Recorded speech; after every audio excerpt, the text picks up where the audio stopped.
Finally, your offer for your new dream home was accepted by the seller.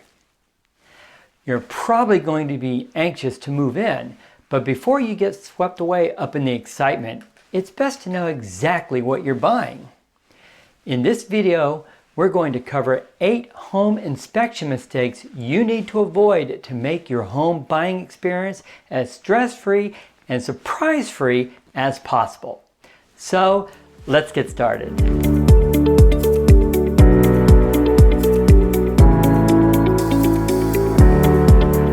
Hi, I'm Chuck Jackson, a Florida realtor with Florida Realty Investments, and I help people buy and sell homes here in Orlando, Florida and the surrounding area.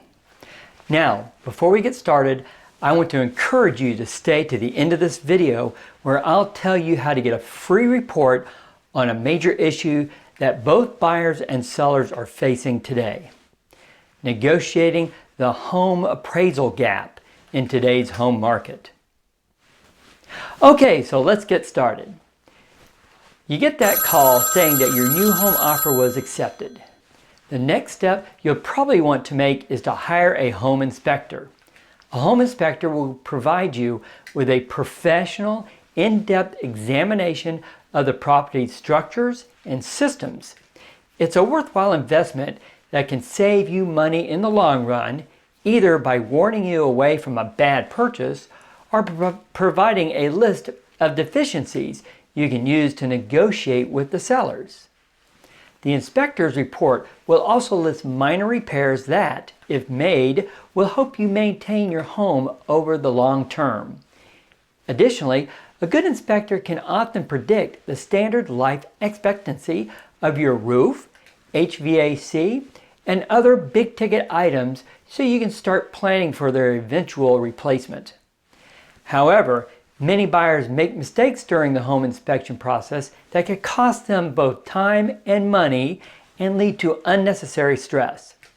Let's cover 8 of the most common buyer blunders when it comes to home inspections, and to minimize your risk, protect your investment, and give yourself peace of mind and confidence in your new home purchase. Let's start with a very common mistake: skipping your own inspection. Many buyers rely on their home inspector to point out issues with the property. However, by conducting your own visual assessment before you submit an offer, you can factor in expected expenses into the offer price. Or, if you suspect major problems, you may choose to move on to a totally different property altogether. Examine the walls and the ceilings. Are there suspicious cracks, which could point to a foundation issue?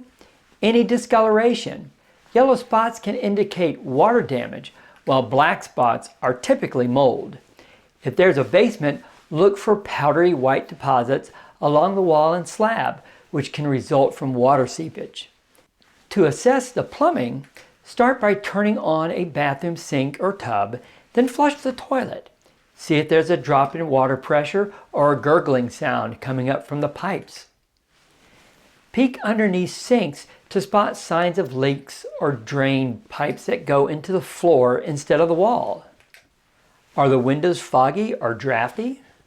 Examine the roof for signs of cupping, curls, cracks, things like that in the shingles. Check sidings, decks, and other wood surfaces for evidence of rot. Overall, does the home appear to be well maintained? Unless it's a highly competitive seller's market, consider the overall condition of the property before you submit an offer. Work with your real estate agent to factor in repairs and updates you know you'll need to make when you determine your offer price. The next mistake is hiring the cheapest inspector. We all love to save money, but not all inspectors are created equal. Before you hire one, do a little research. You may even want to start shopping for an inspector before you complete your home search. The timing to get an inspection completed is typically short, so it never hurts to be prepared. You can start by asking around for recommendations. Check with your friends and family members, as well as your real estate agent. Then contact at least 2 to 3 inspectors so you can compare not only price, but also levels of experience and service. Ask about their background, years of experience, and the number of inspections they have completed. Verify their certifications and credentials, and make sure they carry the proper insurance. Find out what is and what isn't covered in the inspection and if they utilize the latest technology. Ask to see a sample report so you can compare the style and level of detail provided. And finally, make sure you feel confident in the inspector's abilities and comfortable asking him or her questions. The third mistake to avoid missing is not attending the actual home inspection. Make every effort to be on site during the inspection. Buyers who aren't present during their inspection miss out on a great opportunity to gather valuable information about their new home. If you can attend the inspection, don't spend all your time picking out paint colors or chit-chatting with your new neighbors. Instead, use your time there to shadow the inspector. It's the perfect chance to find out where everything is located, ask any questions, and see firsthand what repairs and updates may need to be made. Of course, if you do choose to tag along with your inspector, exercise good judgment. Don't get in the way, become a distraction, or do anything to jeopardize you or your inspector's safety. If you can't make it to the inspection, ask if you can schedule a time to meet in person or speak by phone and go over the report in detail. It will give you an opportunity to ask questions or clarify any issues in the report you don't fully understand. Mistake number 4, skimming of the inspection report. Inspection reports can be long and tedious, and it can be tempting to skim over them. However, buyers who do this risk missing crucial information. Instead, you should read over the report carefully so you don't miss anything significant. Now is the time to address any areas of concern. You have a limited window of time to request repairs or negotiate the selling price, so don't squander it. Your inspector may also flag some minor items that you wouldn't typically expect a seller to fix. However, ignoring these small issues can sometimes lead to bigger problems down the road. Make sure you read everything in the report so you can take further action if needed. The 5th mistake would be avoiding asking questions. Some buyers are too embarrassed to ask questions when there's something in the inspection report they don't understand. Afraid they might look foolish, they avoid asking questions and end up uninformed about important issues that could impact their home purchase. The reality is, questions are expected. You hired your inspector for their professional expertise, so don't be shy about tapping into it. For example, you might ask, how urgent is this repair?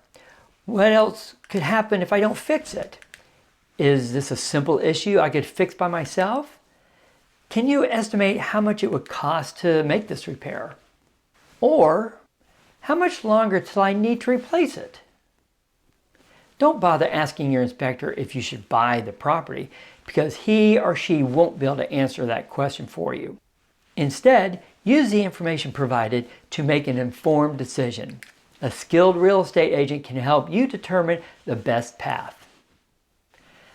A very common mistake is to expect a perfect report. Some buyers get scared off by a lengthy inspection report, but with around 1,600 items on an inspector's checklist, you shouldn't be surprised if yours uncovers a large number of deficiencies. The key is to understand which problems require simple fixes and which ones require extensive and costly repairs.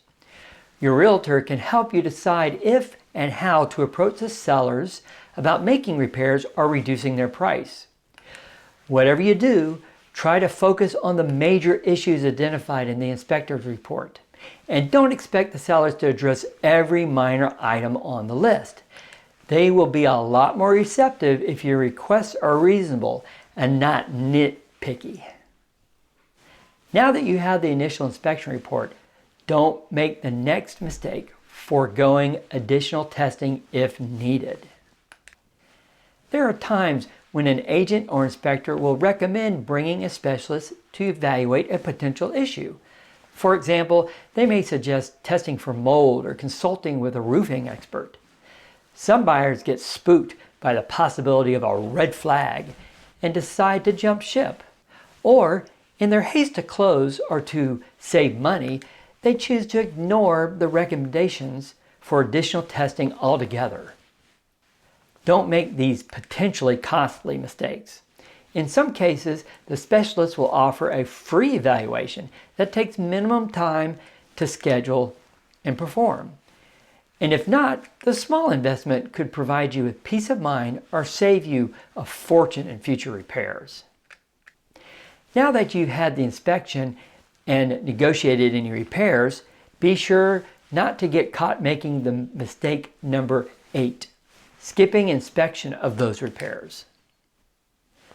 Most buyers request receipts to prove that repairs have been correctly completed. However, it's always prudent to go a step further and have the negotiated repairs reevaluated by your inspector or another qualified professional, even if there is an additional charge. While the majority of sellers are forthcoming, some will try to save money by cutting corners, hiring unlicensed technicians, or doing the work themselves. A reinspection will help ensure the repairs are completed properly now so you don't have to pay to redo them later. To avoid having to go back to the resellers, be specific when requesting repairs. Identify the problem, how the repairs should be completed, who should complete the work, and how the repairs will be verified. Some buyers prefer to avoid this step altogether by completing the work themselves. They either request that the seller fund the repairs or reduce the selling price accordingly. Whichever path you choose, protect yourself and your investment by ensuring the work is done properly. While these are some of the most common mistakes, there are countless others that can trip up home buyers, cost them time and money, and cause undue stress. If you're in the market to buy a home, be sure to work with a knowledgeable realtor that can help you navigate the inspection and all the other steps in the buying process. Well, thanks for staying to the end, and now, as promised, here's how you can get your report on bridging the appraisal gap in today's real estate market. Simply click on the link to download your free report, read it over, and use these 2 suggestions to help you negotiate when the sales price of a house is higher than the appraised price. If you enjoyed this video, please click on the like button, consider subscribing to our channel, because we post new videos frequently and you don't want to miss one. Until next time, be safe and have a great week.